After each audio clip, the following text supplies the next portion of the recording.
Salut, je suis Adrien et je suis encore une fois accompagné de Matt. Coucou Matt, comment tu vas? Salut, ça va très bien. Très très bien, on a une nouvelle super. une news qui nous a franchement hypé, je crois, et on a hâte de vous en parler, mais Ouais. on verra ça un peu plus tard. À la fin de l'épisode. Du coup, accrochez-vous, mettez vos ceintures, on met la gomme vers les dernières actualités autour de Star Wars. Bienvenue dans Faut qu'on en parle.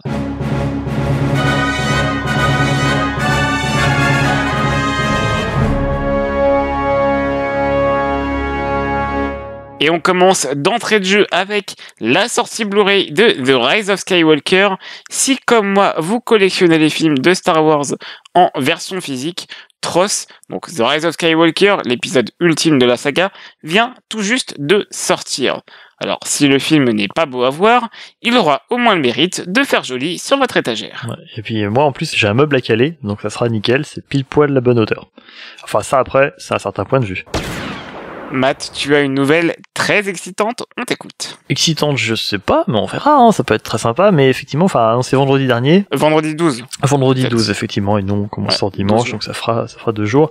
Bien a été annoncé par les éditions Del Rey la sortie d'un recueil From a Certain Point of View pour la sortie, donc pour les 40 ans de la sortie de l'Empire contre-attaque. Comme ils avaient fait pour la Guerre des Étoiles, donc qui était sorti il y a 3 ans de mémoire, ça va être un recueil avec 40 nouvelles écrites par 40 auteurs différents, adoptant le point de vue de divers personnages du film, que ce soit principaux ou secondaires, avec parfois quelques petites digressions. Ils prévoient ça pour novembre aux États-Unis. On n'a pas encore de date évidemment pour la France. Je sais pas si ça sera traduit. Toujours est-il qu'on a quelques auteurs déjà qui sont connus, notamment Delilah S. Dawson qui avait écrit notamment Phasma et de mémoire aussi un livre sur Batuu, ou encore Alexander Freed qui a écrit l'Alphabet Squadron notamment, enfin, qui est en train, je pense, hein, il reste encore un tome qu'il n'a pas écrit. Donc voilà, du beau monde qui travaille déjà dans l'univers de Star Wars qui nous prépare ce gros recueil. De quoi patienter pour The High Republic en début d'année prochaine. Et malheureusement, il n'y a pas que des nouvelles extraordinaires, hein. Toujours dans le monde de l'édition en papier, on a appris la fin du partenariat entre la marque Delcourt et Star Wars. Donc Delcourt, c'est l'éditeur depuis 1999 des comics Star Wars pour la France, bien avant le rachat de Disney, hein, finalement. Et bien celui-ci s'était vu évincé au profit de Panini Comics, hein, pour les publications canon. Donc Delcourt, depuis 2012, va rééditer, hein, les albums Legend. Oui, parce que du coup, depuis quelques années maintenant, Delcourt ne faisait plus que des intégrales de comics. Donc au lieu de sortir par morceaux les histoires, il sortait une intégrale d'un arc entier, enfin de plusieurs arcs même généralement, dans un seul bouquin. Ils avaient prévu d'en sortir encore cette année 6. Notamment, et ils ont annoncé les annuler. Alors au début c'était lié à l'épidémie de Covid-19, mais très vite ils ont annoncé sur leur page Facebook qu'ils n'allaient pas renouveler l'accord les liant à Disney. Visiblement c'était un petit peu tendu, puisqu'on peut lire sur cette page Facebook, donc dans leur communiqué, que les conditions dans lesquelles leur était proposé de poursuivre cette collaboration n'étaient pas satisfaisantes, et qu'il était impossible pour eux de poursuivre dans une collaboration du coup qui fait perdre de l'argent à chaque publication. On n'a pas les termes évidemment de cet accord, mais pour qu'un éditeur sorte ça publiquement, c'est que ça devait pas être terrible. Je sais pas ce que t'en penses. Ouais, alors je suis pas du tout un aficionados, hein, de l'univers légende, vous le savez, et du coup encore moins des comics, mais effectivement, d'un point de vue l'édition, de manière tout à fait normale, clairement, quand un éditeur dit qu'ils perdent de la thune à faire leur travail, finalement, c'est qu'il y a une couille dans le pâté. C'est un peu chaud de se dire quand même que même sur quelque chose qui intéresse finalement plus qu'une frange des fans, parce que il y a encore beaucoup de fans, notamment assez vieux peut-être, qui vont s'intéresser encore aux Legends, mais forcément les plus jeunes c'est pas forcément le cas. Moi je sais que je suis décidé de tirer un trait sur tout ça et de m'intéresser plus qu'au canon, donc ça fait aussi des gens qui vont lire en moins. Soit les royalties demandées par Disney étaient trop importantes, soit c'est que vraiment il y a plus vraiment de public pour ces œuvres-là. En tous les cas, si vous appréciez vous l'univers légende et les comics, on vous invite à vous jeter un peu dessus, quoi, pour récupérer les derniers albums qui peuvent vous manquer encore, puisque ça risque d'être compliqué de les trouver par la suite. Alors, les albums prévus pour 2020 vont se terminer, mais en 2021, il n'y aura plus de nouveaux albums. Voilà. Effectivement, et quoi d'autre, je voulais préciser, et on ne sait pas évidemment si c'est Panini Comics qui va reprendre le relais, puisque c'est Panini qui a pris suite au reboot de l'univers, avait pris la main pour tout ce qui est canon, tout ce qui est Dr. Aphra, Throne, etc. Tout sort chez Panini Comics actuellement. Est-ce que Panini récupérera le Legend? On n'en sait trop rien. Peut-être qu'il y aura plus de comics Legend en français à l'avenir. Est-ce que c'est pas un peu une manière pour Disney de mettre ça sous le tapis et de dire maintenant c'est terminé, intéressez-vous au nouvel univers? C'est pas impossible. On pourrait peut-être éventuellement tenter de se rapprocher de Pocket pour en savoir un petit peu plus de leur côté, même si je comprends qu'ils veulent pas forcément le dire très fort, mais peut-être que chez eux c'est pareil. Je sais qu'ils publient encore 1 ou 2 romans, je crois, par an, légendes, voire même des inédits, jamais sortis en France, mais pour combien de temps? Et peut-être qu'effectivement chez Disney c'est une volonté de doucement pousser vers la porte cet univers-là, s'en débarrasser pour faire place uniquement au nouveau canon. En parlant de canon, mon petit Matt, dans le tout dernier livre Star Wars Galaxy's Edge, Traveler's Guide to Batuu, donc littéralement en français, guide du ou de la voyageuse vers Batuu, et donc qui est sorti le 9 juin, on peut y voir une carte actualisée de la galaxie. Tatooine, Coruscant, Corellia, Starkiller, toutes les planètes semblent présentes dans un visuel simple et plutôt clair. Perso, j'ai surtout envie de voir ce qu'il y a au-delà de ces frontières. Alors, toutes les planètes, oui et non. J'ai été content de constater qu'il y avait enfin l'ajout de Castillon sur les cartes, sur cette carte notamment, puisque jusqu'à présent on savait pas trop où c'était situé. La planète où se trouvait à l'origine le Colossus dans Star Wars Resistance. Par contre, il en manque d'autres. On peut voir que même si, alors évidemment, ils ont balayé toutes les planètes qui faisaient partie du Légende et qui n'ont pas encore leur place dans le nouveau canon. Ils les ont balayées. Mais il manque quand même quelques planètes qui, elles, sont canon, mais qui sont d'importance un petit peu mineure. Par exemple, Akiva, qui quand même le lieu de l'action de tout le premier tome de la trilogie Riposte est par exemple absente, donc c'est un petit peu dommage. J'ai toujours un petit peu de mal avec les cartes papier comme ça, parce que forcément ça sort à un moment donné, ou même ça commence à être préparé quelques temps avant, et même 2 mois avant la sortie, il va peut-être encore manquer des choses, ou 1 an plus tard elle est déjà plus à jour. J'attends toujours perso une carte officielle en ligne interactive, mise à jour au fil des publications des sorties canon, mais bon, je pense que je peux encore rêver pour un petit moment. C'est incroyable qu'ils aient pas fait ça encore, qu'ils aient pas pensé à faire une carte interactive même pour enfants, histoire que les jeunes puissent mieux se représenter à quoi ressemble une galaxie, tu vois. Ouais, clairement. C'est dommage. Je pense que nos auditeurs le savent, mais sinon il y a aussi la carte non officielle, l'adresse swgalaxymap.com. C'est vraiment bien fichu. C'est pas forcément tout à fait exact, c'est non officiel, donc il peut y avoir des erreurs, mais on se fait une bonne idée, et pour l'avoir comparé à la nouvelle carte, ils sont pas mal du tout. Ils sont pas loin.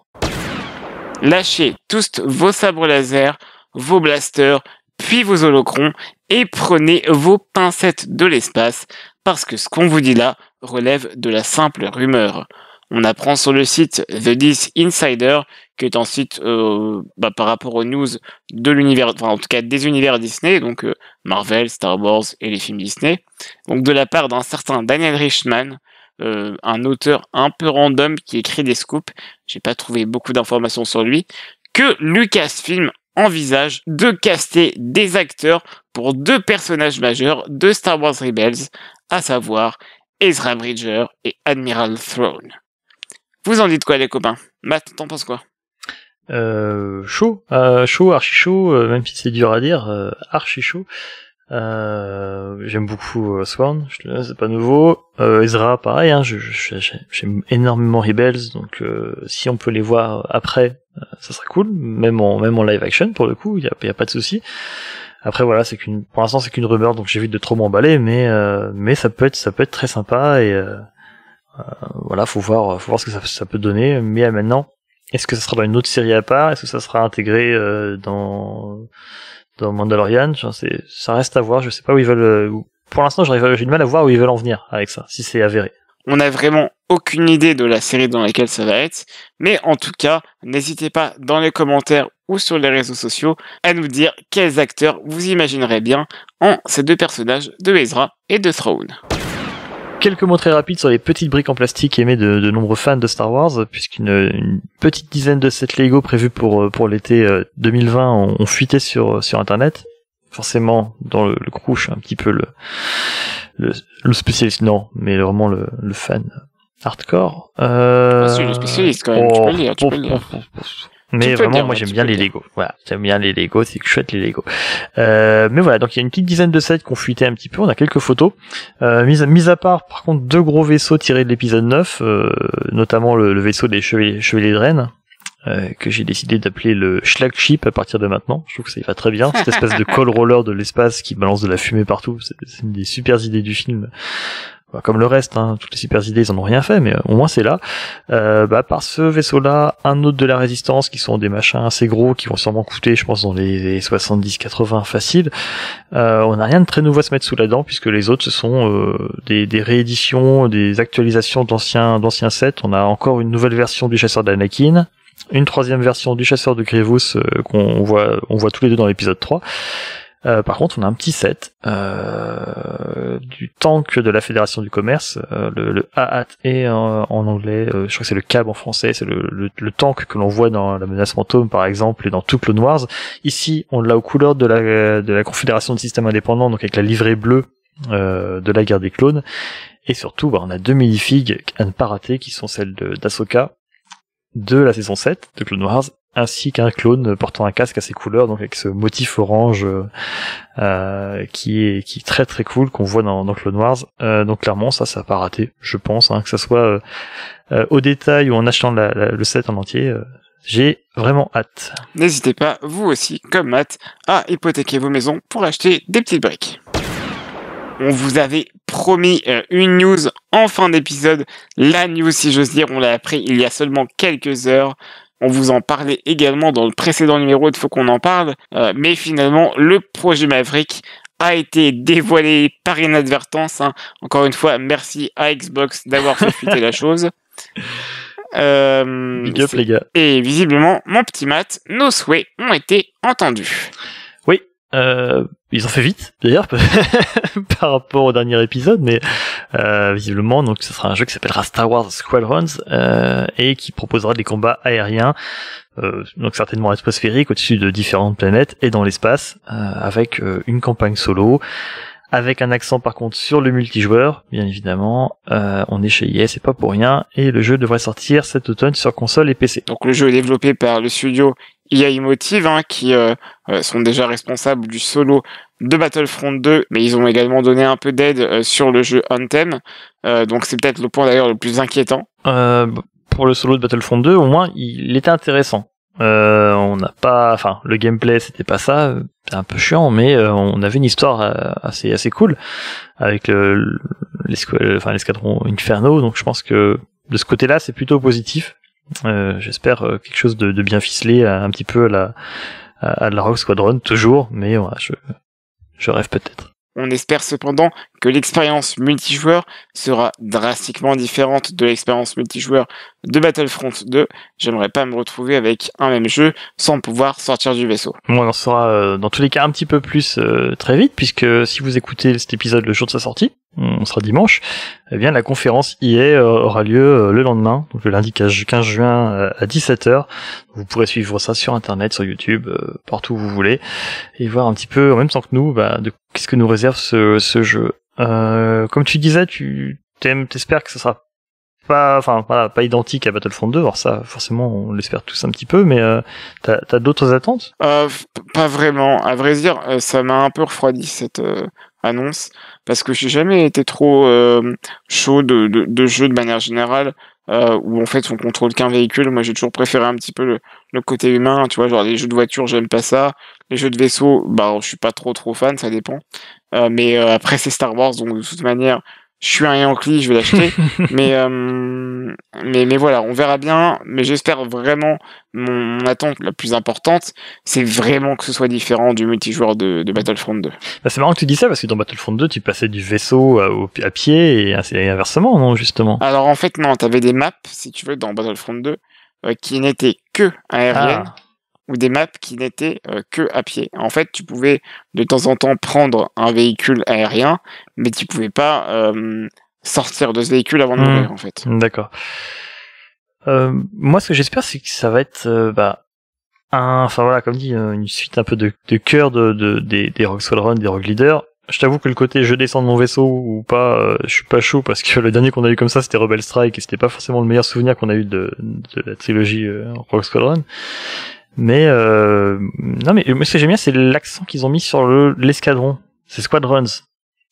Alors, ça peut vouloir dire tout et n'importe quoi, mais vu qu'ils ont un accent sur le multijoueur, est-ce qu'on peut pas créer des squads, des escadrons avec voilà, mettons Goshkov, toi, moi, Tuki, tout le crew, hein, même limite, je sais pas combien on peut monter, mais vraiment une équipe un petit peu fixe, tu vois, qui elle va progresser, va évoluer dans une espèce de, j'espère que ce sera pas un truc compétitif comme on voit partout maintenant, mais quelque chose voilà un peu où on peut vraiment s'axer sur le team play. Ça peut être très cool en final.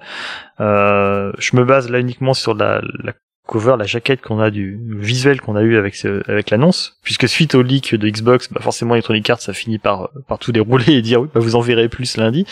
Mais sur le visuel, on a forcément, on a l'Alliance versus l'Empire. Donc déjà, on sait qu'on n'aura pas d'autres vaisseaux que ceux-là, a priori. Je pense pas que ça remonte plus loin. Mais ce qu'on voit aussi, c'est qu'il y a beaucoup de types de vaisseaux différents. On a du TIE Fighter, du Intercepteur, du Bombardier, du Bomber, du Striker. Pareil, côté Alliance, A-Wing, X-Wing, Y-Wing, U-Wing même, et j'ai pas vu le B-Wing, mais j'espère qu'il y est. Et ce qui me fait dire, c'est que peut-être qu'il va y avoir un système de classe, en fait. Avec un Bombardier, un Intercepteur, un chasseur polyvalent, pouvoir créer son petit alphabet squadron perso avec ses copains et vraiment jouer un petit peu en team play. Je sais s'ils peuvent faire ça, ça peut être vraiment très très cool. Après à voir ce que ça va donner, hein, simplement on en saura un petit peu plus lundi, un peu plus avec le temps, mais il y a pour moi un gros potentiel, je trouve. Comme tu l'as dit, on a eu un visuel qui a été dévoilé, hein, on a vu des vaisseaux spatiaux, on a vu également... Qui est très beau le visuel. Ouais, le visuel il est vraiment joli, et sur la jaquette, ou en tout cas sur l'image qui a été dévoilée, on voit une femme de l'Alliance, donc c'est cool de voir une femme à la tête d'un jeu Star Wars. On avait déjà eu ça pour finalement Battlefront 2, mais c'est chouette que ils réitèrent la chose parce que c'est toujours cool de voir un peu de diversité dans notre univers préféré. Et comme nous a fait noter notre capitaine un petit peu plus tôt, ça pourrait être Charabé, qui est, si je me trompe pas, la maman de Poe Dameron. Ouh. Merci à vous de nous avoir écoutés pour ce deuxième épisode de Faut qu'on en parle. Donc épisode sorti en mi-juin. On a eu beaucoup de news, c'est un épisode un peu plus long et condensé que le précédent, mais on espère que vous avez bien aimé. N'hésitez surtout pas à nous dire ce que vous en avez pensé et également à nous poser des questions sur les réseaux sociaux. Ça nous intéresserait beaucoup d'y répondre lors de prochains numéros. Sur Twitter, @fauconpod. Merci à toi, Matt. C'était très agréable d'animer avec toi. Merci à toi également, Adrien. C'était très agréable encore une fois. Des bisous tout le monde. Et que la force soit avec vous.